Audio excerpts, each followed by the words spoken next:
Palampur railway station पर आज हरिद्वार अमदावाद ट्रेनना एंजीનમાં अचानक आग लागी जता अफड़ातफड़ी साथे भयनो माहौल सर्जाई गयो हतो। 9107 हरिद्वार मेल ज्यारे पालमपुर रेलवे जंक्शन पर प्रवेशी त्यारे तेना एंजीનમાં सौप्रथम एक धड़ाको थयो अने धड़ाको थया बाद तुरंत ज ट्रेन नीचे आग जोवा मळी।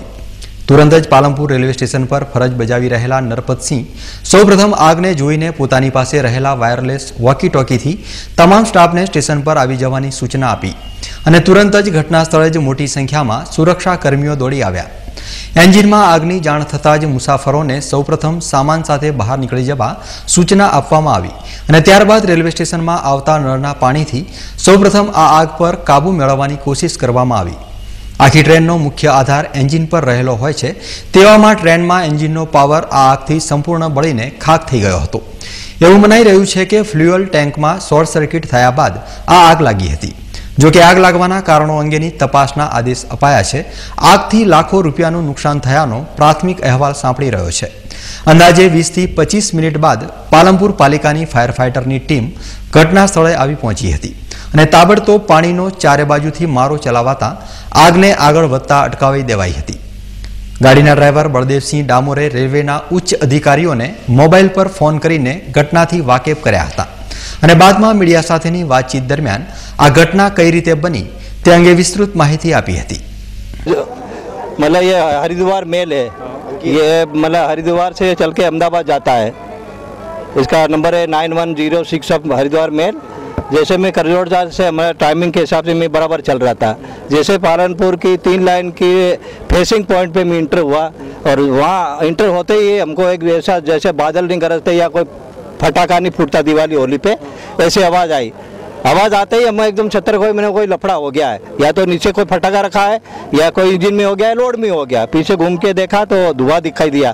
फिर भी थोड़ा आगे बढ़ने के बाद देखा तो थोड़ी हल्की हल्की आग लगना शुरू कर दी। फिर पब्लिक भी चिल्लाई और हमने भी देखा पीछे, तुरंत गाड़ी मतलब गाड़ी यहीं खड़ी कर दी और वहाँ तक अगर ले जाते तो लोड और पावर वगैरह सब जल जाते। तो यहीं खड़ी करने से गाड़ी अलग कर दी हमने।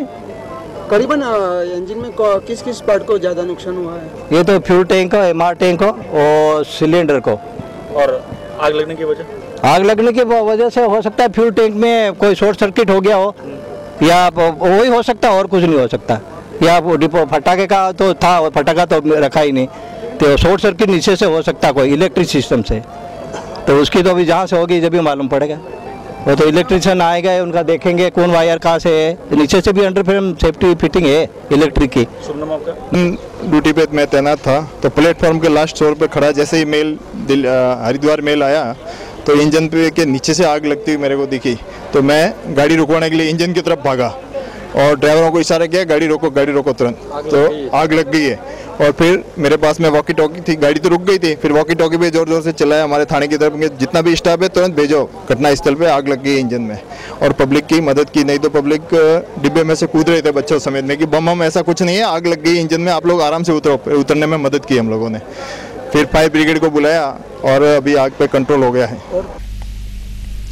पालमपुर रेलवे जंक्शन पर आगथी सर्वत्र हाहाकार सर्जाई गयो हतो।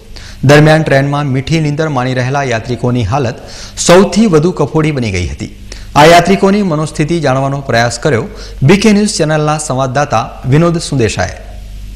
पालमपुर जंक्शन थी 100 मीटर दूर हरिद्वार अमदावाद मेल में आज एंजीन में आग लगी जवाना कारणे अहींया सदनसीबे मोटी घटना टळी छे। अहींया फायर ब्रिगेड अने द्वारा आग ओलवामां आवी छे। त्यारे हरिद्वारथी आवेला मुसाफरो साथे वात करीशुं के क्यारे आ आग लगी त्यारे अमने खबर पड़ी। क्यांथी आવો છો તમે?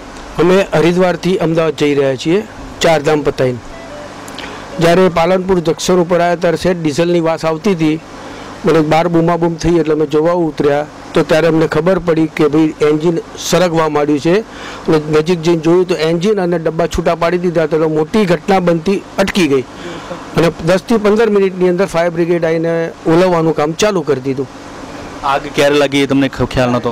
બૂમાબૂમ થઈ એટલે અમે નીચે જોવા ઉતર્યા ત્યારે અમને થોડા થોડા આગના ભડકા દેખાતા હતા। डर लाग्यो छे तमने? ના, સેજે ડર નહીં। क्यांथी आવો? अमदावाद हरिद्वारथी। हरिद्वारथी आवो छो? आ क्यारे आग लगी त्यारे तमने खबर पड़ी अने કેટલા દૂર છો? तो सूता था, हमने મને કીધું કે આગ લાગી છે એટલે હું એકદમ ઊભી થઈ અને સીધી ઉતરી ગઈ। પછી અમને એવું કહેવામાં આવ્યું કે સામાન ઉતારી દો, અમે ફટાફટ થોડો સામાન ઉતાર્યો और પછી પાછો બધો મૂકી દીધો। થોડોક બસ અમે હું ઊંઘતો જ તો એટલે આ હોવા થઈ એટલે હું જાગીને પછી બહાર જોયું એટલે આગ લાગતી હતી લાગેલી હતી એના એન્જિનમાં. પાલનપુર જંકશનથી 100 મીટર દૂર આ રેલવે અહીંયા ઊભી રાખવામાં આવી હતી અને જેવી જ આગ લાગી તેવી મુસાફરોને ચેતવણી આપવામાં આવી હતી. મુસાફરો તમામ બહાર નીકળી ગયા હતા. એક તબક્કે તો મુસાફરો ડરી ગયા હતા, પરંતુ મહત્વની વાત છે કે એન્જિનમાં લાગેલી ભીષણ આગના કારણે સદનસીબે મોટી ઘટના ટળી છે. કેમેરામેન મહેશ પ્રજાપતિ સાથે Vinod Sundesha, BK news, Palanpur. Palanpur railway junction પર ઘટેલી આ ઘટનામાં રેલવે વિભાગની બર્બર પરિસ્થિતિનો ખ્યાલ આવી ગયો હતો. સદનસીબે આગ એન્જિનમાં લાગી હતી અને પવનની ઝડપ વધુ ન હોવાથી આગ વધુ આગળ પ્રવેશી ન હતી. ત્યારે આજે ગંભીર પરિસ્થિતિ દરમિયાન તંત્રે આ પરિસ્થિતિને કેવી રીતે પાર પાડ્યું તે અંગે બીકે ન્યૂઝ ચેનલના સંપાદક નરેશ ચૌહાણે પાલનપુરના સંવાદદાતા વિનોદ સુંદેસા સાથે ઘટના સ્થળે વાર્તાલાપ કર્યો હતો. હરિદ્વારથી નીકળીને જ્યારે અમદાવાદ ટ્રેન જઈ રહી હતી ત્યારે પાલનપુર જંકશન પર 1 વાગ્યાની આસપાસ અચાનક એન્જિનમાં આગ લાગી અને એ વખતે બીકે ન્યૂઝ ચેનલ સૌથી પહેલાં પહોંચ્યું હતું. બીકે ન્યૂઝના સંવાદદાતા વિનોદ સુંદેસાએ આ ઘટનાને કવર કરી હતી, એની સાથે વાત કરીએ. જી વિનોદ, કઈ રીતે આખો બનાવ બન્યો હતો? આ બનાવની વાત અમે વિગતવાર રેલવે એન્જિન ડ્રાઈવર સાથે કરી. એમનું એમ કહેવું છે કે કરજોડાથી જ્યારે રેલવે પસાર થઈ ત્યારે રેલવેની ગતિમાં આવેલું ડિફરન્ટના કારણે એમને શંકા ગઈ અને માનસરોવરથી 100 મીટર જ્યારે રેલવે અહીં પસાર થઈ, જ્યારે એક ધડાકો થયો સામાન્ય, એ ધડાકો થયો ત્યારે રેલવે એન્જિન ડ્રાઈવરે જ્યારે જોયું ત્યારે એમાં આગ લાગી હતી અને તરત જ જેવી આગ લાગી તેવા પેસેન્જરોને પણ ચેતવણી આપવામાં આવી છે કે ભાઈ આગ લાગી છે, સમય બધા રેલવેની બહાર ઉતરી જાઓ. કારણ કે પેસેન્જરોને બી આ વાતનો હાદસાની જ્યારે સાંભળ્યું ત્યારે પેસેન્જરો બી રેલવેમાંથી ઝડપથી નીચે ઉતરી રહ્યા હતા. એમને બી ચેતવણી આપી કે ઝડપથી ઉતરવાની કોઈ જરૂર નથી, એક સામાન્ય આગ લાગી છે, તમે ધીરે ધીરે ઉતરો, કોઈને જાનહાની બી એ આ ઘટના આજે થઈ નથી. અને ખાસ કરીને આ ઘટના બની ત્યારે આપણી ટીમ પણ પહેલાં પહોંચી હતી, પછી ફાયર બ્રિગેડ પહોંચ્યું હતું અને શરૂઆતની અંદર પ્રાથમિક જ્યારે આગ લાગી ત્યારે અહીંથી એક રેલવે સ્ટેશન પર જ્યારે નળ છે એ નળ દ્વારા એ આગને નળના પાણી દ્વારા આગને ઓલવવાનો પ્રયત્ન કર્યો હતો. પછી ફાયર બ્રિગેડ જે છે એ 15 થી 20 મિનિટ સુધી હજી લેટ આવ્યો હતો. નરેશ, અને આ જે આખી જે આગ લાગી અને આ આગ લાગવાના લોકોમાં જે માહોલ હતો એ કેવા પ્રકારનો માહોલ હતો? અમે લોકો સાથે બી વાત કરી હતી. કેટલાક લોકો સુતેલા બી હતા. લોકોમાં અચાનક આગ લાગી ત્યારે એ થોડો ભયનો વાતાવરણ બી છવાઈ ગયું હતું. પાસેથી જ્યારે રેલવે વિભાગ દ્વારા એમને ચેતવણી આપવામાં આવી, સૂચના આપવામાં આવી કે આ સામાન્ય આગ છે, કોઈ ભય નથી, ત્યારે એ માહોલ થોડો ઠંડો પડ્યો હતો. અને રેલવે સત્તાધીશોએ આગને કેવી રીતે કાબૂમાં લીધી? રેલવે પ્રથમ તો જેવી આગ લાગી તેવી રેલવે સ્ટેશનથી 100 મીટર દૂર સુધી આ રેલવે અહીંયા ઊભી રાખવામાં આવી અને જેવી જ અહીંયા પોલીસ સ્ટાફ આરપીએફના જવાનો બી ઘટના સ્થળે પહોંચી ગયા હતા. અને મેં હમણાં જ વાત કરી કે જે આગ પ્રથમ જે કાબૂમાં રાખવામાં જે આવી હતી એ રેલવે સ્ટેશન પર આવા નળના પાણી દ્વારા અહીંયા જવાનો દ્વારા આવી હતી. ફાયર બ્રિગેડ તો 15-20 મિનિટ પછી પાછળથી અહીંયા પહોંચ્યું હતું. જી જી, ખૂબ ખૂબ આભાર. આપણી સાથે કેટલાક એવા પેસેન્જર છે, કેટલાક પાલનપુર શહેરના લોકો પણ આ આગને જોવા આવ્યા, એમની સાથે વાત કરીએ. આપ જોવા આવ્યા છો તો આજે અહીંયા જે આગ લાગી, તમને આ નજારો કેવો લાગ્યો? અમે પરબારા ઝડપથી ઉતરવા પહેલાં કોશિશ કરી, પણ એવું કે આગળ એવું લાંબુ એવી કે આગ હતું નહીં, એટલે બધા પેસેન્જરને કીધું કે આસ્તે ઉતરો, કે ઉતાવળ ફટાફટી કંઈ કરતા નહીં.